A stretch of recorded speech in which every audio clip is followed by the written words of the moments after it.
మత్తయి శుభవార్త 11వ అధ్యాయము 28వ వచనాన్ని చదువుదాం.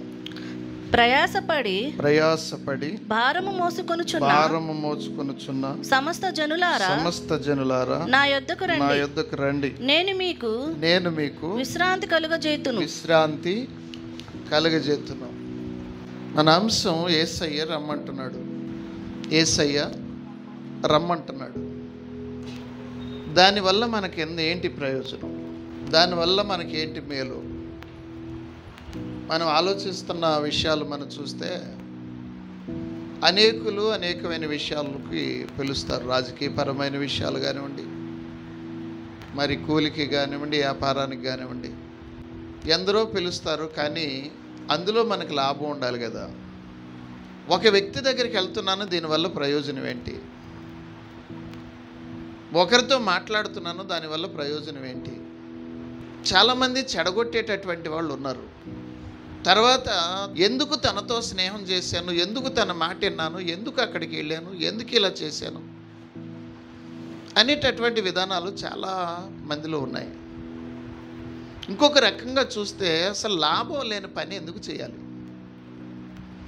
ఇకపోతే క్రైస్తవులమే అందరమే ఉండకపోయినా కొందరు ఉన్నారు. మరి ముందు ఉన్నటువంటి వాళ్ళు కూడా చాలా చోట్లకు తిరగని చోటు లేదు, పలానా రోగాన్ని బట్టి పలానా దాన్ని బట్టి అని చెప్పుకుంటున్న విషయాలు కూడా మనం చూస్తాం. ఎక్కడెక్కడికి వెళ్ళినా ప్రయోజనం ఏం కలిగింది? ప్రయోజనం ఏమైంది?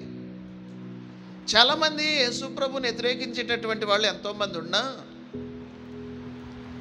మతోన్మాదులున్నా, రకరకాలుగా బాధించేటటువంటి వాళ్ళు ఉన్నా, ఎవరు ఎక్కడ యేసయ్య దగ్గరకు వచ్చే వాళ్ళని ఆపలేరు. యేసయ్య పిలుస్తున్నాడు, ఎల్లప్పుడూ పిలుస్తున్నాడు.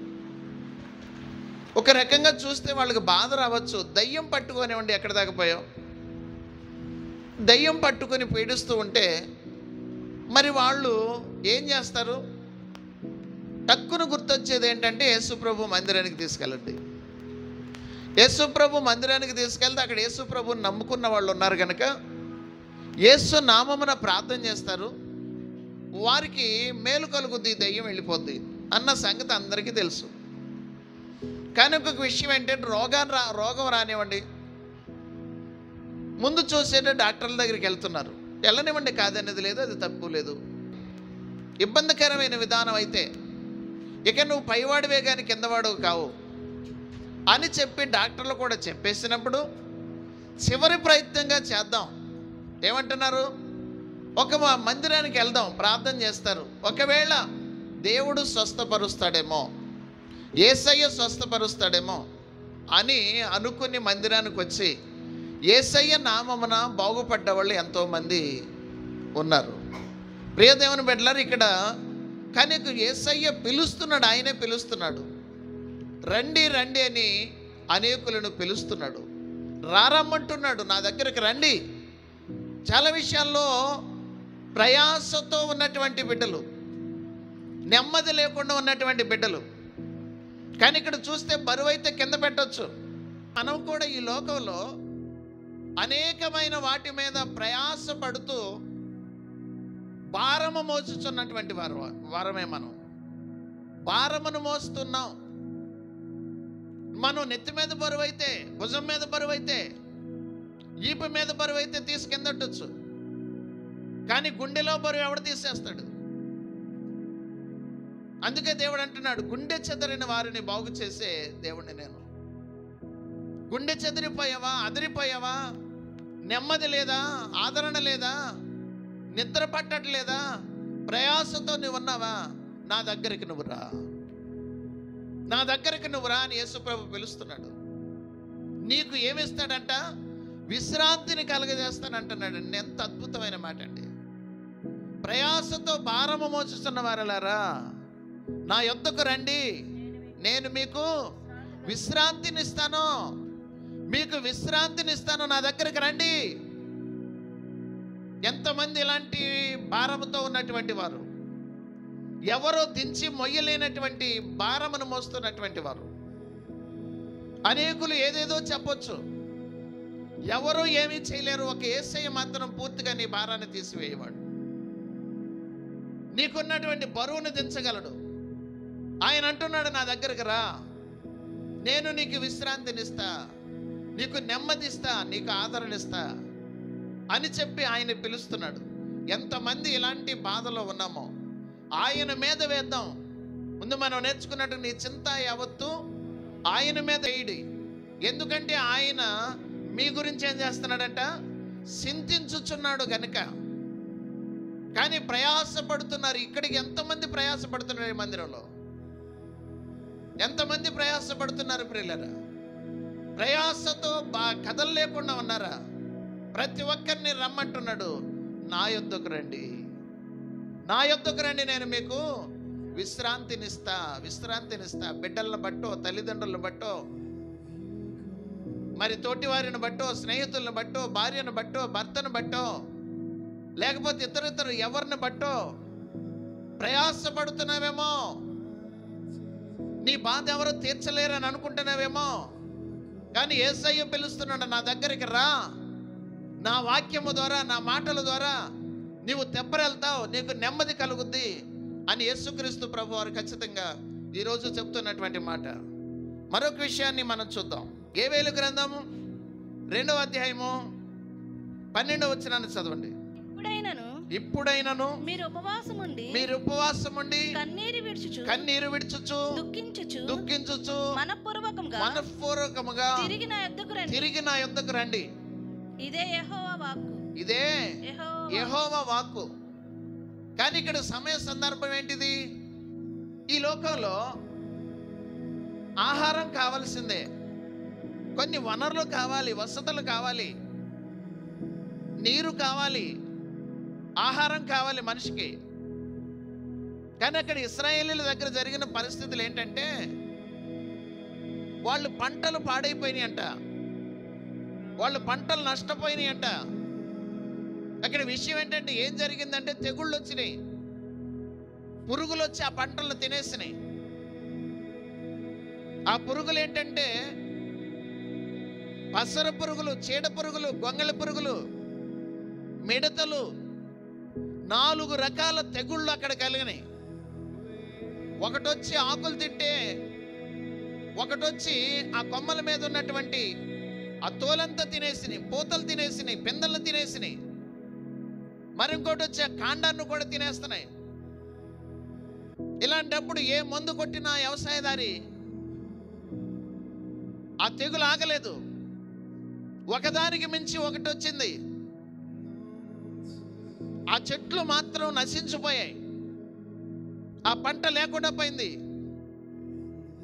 ఇక ఏమి చేయాలో దిక్కుతోచని పరిస్థితులుగా అక్కడ మారిపోయింది. అప్పుడు కూడా దేవుడే చొరవ చేసుకుని ఒక మాట చెప్తున్నాడు, ఇప్పటికైనా మీరు ఉపవాసం ఉండి మనఃపూర్వకంగా మీరు కన్నీరు కార్చి నా దగ్గర విజ్ఞాపన చేస్తే నేను మీకు మరలా పంటలు ఇస్తాను అని చెప్తున్నాడు. నేను మరలా మీకు పంటలు ఇస్తాను, మీరు బ్రతుకుతారు, మీ బిడ్డలను బ్రతికించుకుంటారు అని చెప్పి ఆయన నా రమ్మని పిలుస్తున్నాడండి. నా దగ్గరకు రండి. నా దగ్గరికి రాకుండా మీరు ఎక్కడికి వెళ్ళి ప్రయాసపడిన ప్రయోజనం లేదండి. మీరు నా దగ్గరికి రండి. ఆ కాలంలో పంటలు అవి, ఈ కాలంలో పంటలేంటి? చెరువులు, చేపలు, రొయ్యలు, పీతలు ఎక్కువగా మన వాళ్ళు ఉత్పత్తి చేయటం ఈ పంటల మీద ఆధారపడినటువంటి విధానాలు.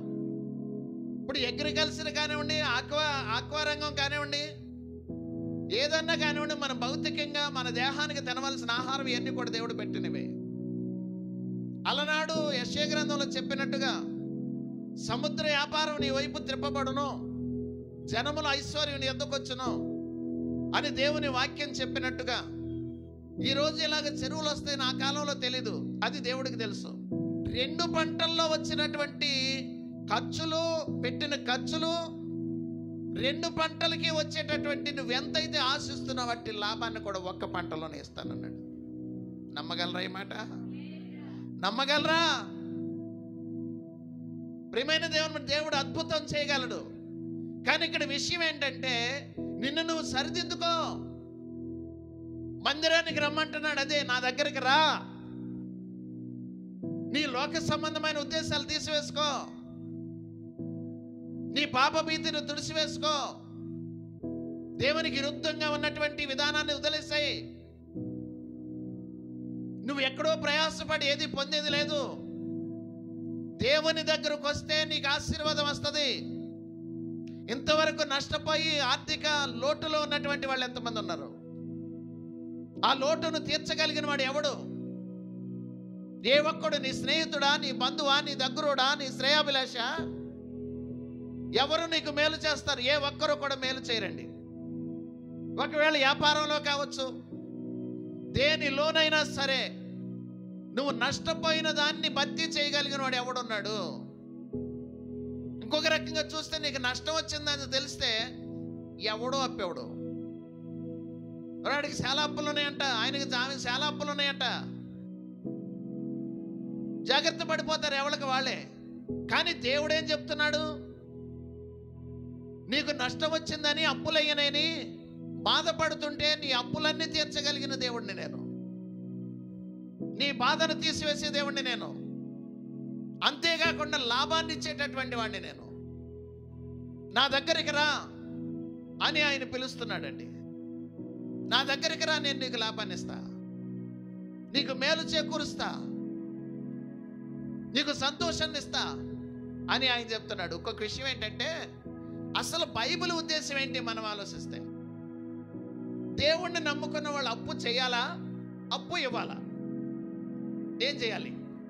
పాత నిబంధనలో ఉన్నటువంటి దైవత్వం ఆ వాక్యాలు ఏం చెప్తున్నాయి? నిన్ను తలగా నియమిస్తాను, తోకగా నియమించను. నీవు పైవాడుగా ఉంటావు కానీ కింది వానివిగా ఉండవు. నువ్వు అప్పు ఇచ్చేవాడుగా ఉంటావు కానీ అప్పు చేసేవాడుగా ఉండవు. అర్థమైంది కదా? మన దేవుడు రాజు అయితే మనకు అప్పులు ఉంటావేంటి? ఆయన సంపన్నుడైతే మనకు అప్పులు అవటమేంటి? అయితే అది పాత నిబంధన కదా అని మీరు అనుకుంటారు. కొత్త నిబంధనలోనికి వస్తే యేసు ప్రభు ఏం చెప్పాడు? నిన్ను ధనవంతుడిని చేయాలని నేనేమయ్యాను? దరిద్రుడు అయ్యాను. ఇంకా ఇప్పుడు నువ్వు నేను మనం దరిద్రులం అయితే ఆయన దరిద్రుడు అయిన దానికి అర్థం ఉందా? ఎందుకని?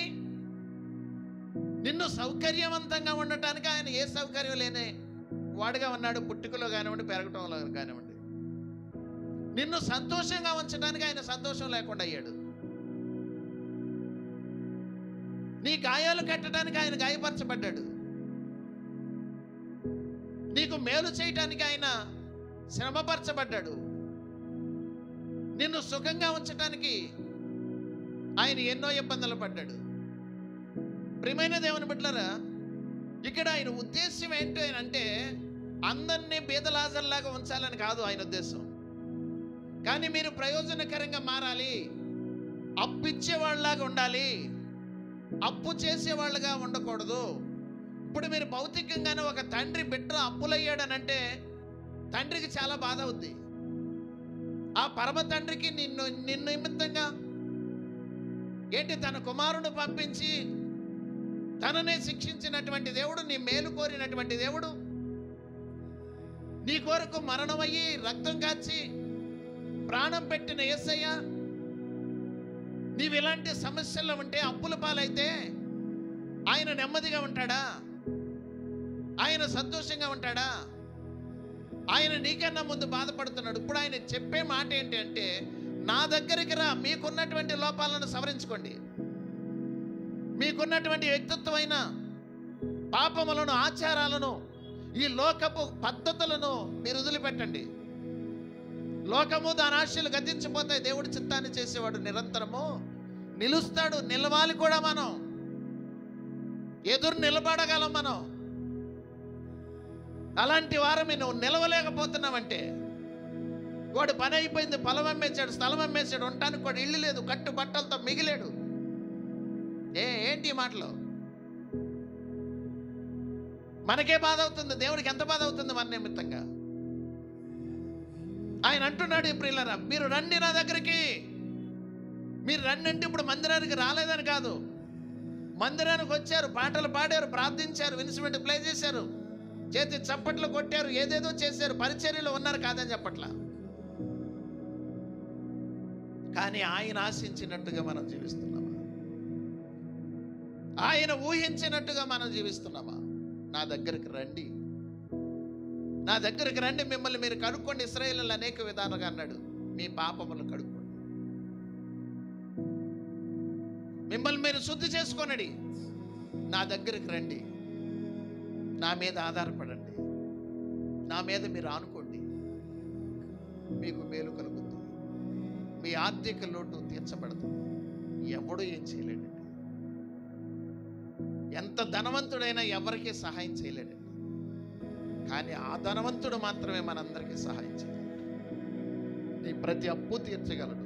నువ్వు అప్పిక చెయ్యి, అప్పిస్తావు.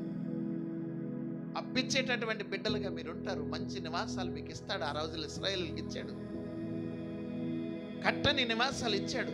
కొన్ని కట్టుకున్నారు. వీళ్ళు నాటని తోటలను ఇచ్చాడు, పంటలను ఇచ్చాడు, పొలాలను ఇచ్చాడు. ఈరోజు కూడా మనకు చేస్తాడు. సకల సమృద్ధిని దేవుడు ఇస్తాడు మనకి. ఆయన దగ్గరకు వచ్చి మేలు పొందవలసిన బిడ్డలంగా మనం ఉన్నాం ప్రియులారా. ఇకపోతే ఆదికాండం 12వ అధ్యాయం 3వ వచనం చదవండి. మనందరికీ పరిచయం వాక్యాలే. నిన్ను ఆశీర్వదించు వారిని ఆశీర్వదించెదను, నిన్ను దూషించు వారిని శపించెదను. భూమి యొక్క సమస్త వంశములు నీ యందు ఆశీర్వదించబడునని అబ్రాముతో అనగా బిడ్డలు లేని భార్య భర్తలను పిలిచాడు దేవుడు. అప్పటికే వాళ్ళని అనేక రకాలుగా మాట్లాడుకుంటున్నారేమో. ఆ అబ్రహామును పిలిచి ముందే చెప్పేస్తున్నాడు, నీకు నేను సంతానాన్ని ఇస్తాను. ఆ సంతానం ఆకాశ నక్షత్రం వలెను, భూమి మీద ఉన్నటువంటి ఇసుక రేణువుల వలె వారు ఉంటారు. ఇంకంతేకాదు, వారిని నేను ఆశీర్వదిస్తా. దావీదు కూడా అన్న మాట ఏంటంటే, యెహోవా నా కాపరి, నాకు లేమి కలగదు, లేనిదంటూ ఉండదు. అంత ఆశీర్వాదమే దేవుడు చెప్తున్నాడు. అలనాడు అవాదములతో కూడా చెప్పాడు, మీరు ఫలించండి, విస్తరించండి, ఆశీర్వదింపబడండి. కానీ ఇక్కడ అబ్రహాంతో చెప్తున్నాడు, మీరు నా దగ్గరికి రండి, నేను రమ్మన్న చోటుకి రండి, నా చిత్తాన్ని చేయండి, నా ఇష్టాన్ని చేయండి అని చెప్పినప్పుడు అబ్రహాము పూచే తప్పకుండా తన చిత్తాన్ని, తన ఇష్టాన్ని చేసినట్టుగా మనం చూస్తాం. ఎంతవరకు చేశాడు అని అంటే, తన సొంత బిడ్డను ఒక్క బిడ్డని నాకు ఇచ్చేయి అనంటే ఇచ్చేసి అంతగా ఆయన చిత్తాన్ని చేశాడు. కానీ ఈ మాటను బట్టి మనం అర్థం చేసుకోవాలి, మనం ఆయన చిత్తాన్ని ఎంత చేస్తున్నాం. నా దగ్గరికి రండి అని చెప్తున్నాడు. ఒకటేంటి అని అంటే, మనం ఆశీర్వదింపబడాలి. దావీదేమన్నాడు, అదే 23 కీర్తనలో, నూనెతో నా తల అంటి ఉన్నాడు, నా గిన్నె నిండి పొర్లుచున్నది. ఇక్కడ అబ్రహాంకి కలిగినటువంటి ఆశీర్వాదం ఏంటంటే, వారు తినగా మిగిలిపోతుంది, వారు ఉండగా మిగిలిపోతుంది. అంత పొంగి పొర్లిపోయేటటువంటి ఆశీర్వాదం. మిమ్మల్ని దీవించే వాళ్ళని నేను దీవిస్తా, మిమ్మల్ని శపించే వాళ్ళని నేను శపిస్తా అనేటటువంటి మాట మాట్లాడాడు. తర్వాత మీ వలన సమస్త వంశములకు ఆశీర్వాదం వెళ్తుంది. ఎవరికి వెళ్తుందంట? సమస్తమైన వంశాలకి ఆశీర్వాదం వెళ్తుంది. నీ వలన. ప్రియమైన దేవుని బిడ్డలారా, ఈరోజు మనం పోల్చుకుంటే, అప్పుడు ఆ అబ్రహామును బట్టి అనేక మంది రాజులు వచ్చారు, ప్రత్యేకమైన వారు అయ్యారు, ప్రపంచంలో ఆరితేరిన వారు అయ్యారు. ఈ రోజుకి కూడా వాళ్ళు ఉన్నారు. ఇంకొకటి ఏంటంటే, భౌతికమైన ఆశీర్వాదం వాళ్ళ నుండి వచ్చింది. ఎన్నో రకాల టెక్నాలజీని వాళ్ళు తయారు చేస్తున్నారు, ఎన్నో రకాల యంత్రాలు వాళ్ళు తయారు చేస్తున్నారు. వాళ్ళ దగ్గర నుండి ఉత్పత్తి అయ్యి అనేకమైన ప్రపంచ దేశాలు వెళ్తున్నాయి. పంటలు పండించాలి, ఎలా పండించాలి అనేది వాళ్ళ దగ్గర మనం నేర్చుకోవాలి. అనేక దేశాలు వాళ్ళ దగ్గర నేర్చుకుంటున్నారు. ఇశ్రాయేలీలు కూడా మన దేశానికి కూడా వచ్చి ఈ వ్యవసాయం రంగంలో అనేకులకు తెలియపరిచినటువంటి విషయాలు ఉన్నాయి. ఇది ఆశీర్వాదమే, భౌతికమైన ఆశీర్వాదమే. ఇకపోతే ఆత్మ సంబంధమైన ఆశీర్వాదం.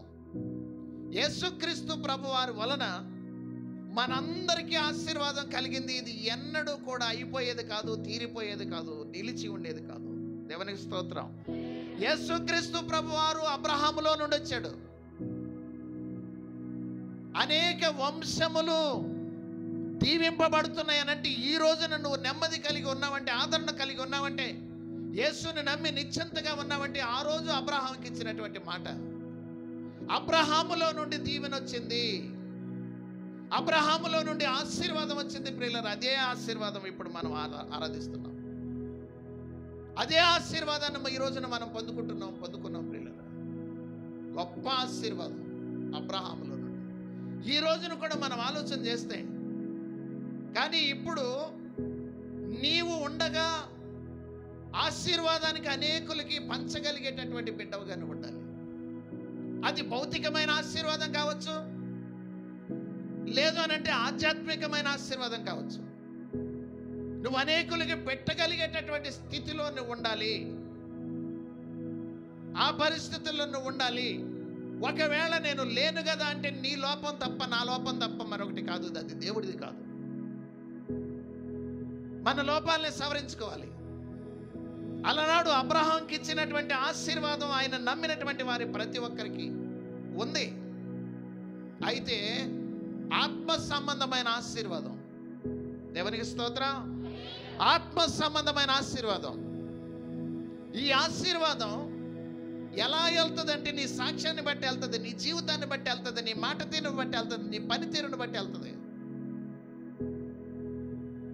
నీవు మాత్రమే కాకుండా నీ పక్కింటి వాళ్ళ, నీ పొరిగింటి వాళ్ళం, ఎవరినైనా సరే వాళ్ళని కదిలించి మాట్లాడి, సమయాన్ని బట్టి, సందర్భాన్ని బట్టి వారిని ఏదో విధంగా ప్రభు దగ్గరికి తీసుకొచ్చేవానంటే దానివల్ల వచ్చేటటువంటి ఆశీర్వాదం ఇంత అంత కాదు ప్రియులరా. అది ఎంత అనంటే, ఆకాశమును భూమిని ఎలకట్టినా సరే ఒక ఆత్మ విలువ ఉండదు. ఆ ఆత్మ అంత విలువైనది ప్రియులరా. మనం అర్థం చేసుకోవాలి. నువ్వు ఆశీర్వదింపబడిన వాడవైతే ఎవరినైనా ప్రభు సన్నిధికి నడిపించగలిగేవా? నడిపించేవా? నువ్వు ఆధ్యాత్మికమైన మేలు పొందాలి, నువ్వు రక్షింపబడాలి. మనం రక్షింపబడి ఇతరులు కూడా మనం ఏం చేయాలి? రక్షించాలి. ఇది ఒక కొవ్వొత్తులాగా అంటుకోవాలి. ఇప్పుడు క్రిస్మస్కి మనం చూస్తే క్యాండిల్స్ వెలిగించడం మనం చూస్తున్నాం కదా. ఒక్కటే అది అంతా కూడా చర్చి అంతా, లేకపోతే మైదానంలో ఓ పెద్ద సభ పెడితే సభ అంతా కూడా వెలుగైపోతుంది. ఓ వీధి లైట్లు ఒక చాటుకు వచ్చి ఆ మెయిన్ కొడితే మొత్తం అంతా కూడా వెలిగిపోతుంది. అలాగే నువ్వు అనేకులను వెలిగించేవాడుగా ఉండాలి. నువ్వు వెలిగింపబడి, మనమే ఆరిపోతే వెలుగుతా ఉంటే ఇంకా ఇతరులను ఎలా వెలిగించగలం? మనం వెలిగించబడి ఇతరులు ఏం చేయాలి? వెలిగించే వారంగా ఉండాలి. మన తత్వాన్ని, మన వ్యక్తిత్వాన్ని, మన బుద్ధిని, మన ఉద్దేశాల్ని మనం మార్చుకోగలిగిన వారంగా మనం ఉండాలి ప్రియులు. అనేకులను వెలిగించాలి. నీ ఇంటి వారిని నువ్వు రక్షించుకోవాలి, ఇతరులను నువ్వు రక్షించాలి, ప్రయాసపడాలి. కానీ ఆ మేలుకి ఏమిచ్చినా విలువ కట్టలేవు. కానీ ప్రియులారా, నువ్వు గనక ఆ వ్యక్తిని మార్చితే దానివల్ల వచ్చే లాభం నీకు వస్తుంది, ఆ బిడ్డకు వస్తుంది. పౌలు అంటాడు ఒక సంఘాన్ని చూసి, చాలామందికి దేవుడి సేవకుడు అంటే, దేవుని సేవ అంటే ఇబ్బందికరంగా ఉంటుంది. పౌలు అంటాడు, నా అతిశయము, నా కిరీటము, నా ఆనందము మీరు కదా. పౌలు కిరీటం ఎలా వచ్చింది? ఎందుకు వచ్చిందంటే సంఘాలను రక్షించాడు, సంఘాల కొరకు ప్రయాసపడ్డాడు. అందుకోసం ఆయనకి ఏమొచ్చిందంట? కిరీటం వచ్చిందంట. ఇంకొకటి ఆయనకు అతిశయం అంట. ఇది గర్వం కాదు, అతిశయం. నేను ఆనందిస్తున్నాను ఆయన బట్టి, నేను కొంతమందిని మార్చగలిగాను ప్రభు నామాన్ని బట్టి. అది ఒక రకమైన అతిశయం. నీవు సంపాదించుకుని, మేళ్ళ కట్టించుకుని మరొకటి చేసుకునేటటువంటి విధానం కాదు. ఒకవేళ ఇంతకుముందు చెప్పినట్టు ఇంతకుముందు చెప్పేవుగా మాట్లాడేవు కానీ మీరు అనుకోవచ్చు, మనం ఎవరిని అడుక్కునే వాళ్ళంగా ఉండకూడదు, అడుక్కునే వాళ్ళం కాదు మనం. కానీ దానికన్నా ప్రాముఖ్యమైనది ఏంటి అంటే ఆత్మల రక్షణ. ఏంటంట? ఆత్మల రక్షణ. గొర్రెను కనాలి. తన సొంత సంఘం నిమిత్తంగా బాధ్యత ఉండాలి, కొంత భారం ఉండాలి ప్రతి ఒక్కరికి కూడా. ఈ సంవత్సరం అయినా మరొకళ్ళని సంఘంలో చేరుస్తాననేటటువంటి ఆశయం నీకు ఉండాలి. ఏదో ఒక్కదాన్నే వస్తున్నాను, ఒక్కడనే వస్తున్నాను, వెళ్తున్నాను అనేది కాదు. ఎవరినైనా ప్రభు సన్నిధికి నడిపించేటటువంటి వారంగా మనం ఉండాలి. అట్లని ఇతర సంఘాలని కాదు, ఏ సంఘానికి వెళ్ళనటువంటి వారిని, మరి ఇంకొకటి నూతనమైన వారిని ప్రభు సన్నిధికి నడిపించగలిగిన బిడ్డలంగా మనం ఉండాలి. ఆ బాధ్యత భారం కూడా నా మీద ఉందని, మన మీద ఉందని, సంఘం మీద ఉందని ఇది గుర్తెరగాలి ప్రియులు. ఈ సంఘము కొరకు బాధ్యత కలిగి ప్రతి ఒక్కరు ఉండవలసిన అవసరత ఎంతైనా ఉన్నదని నేను చెప్తున్నాను.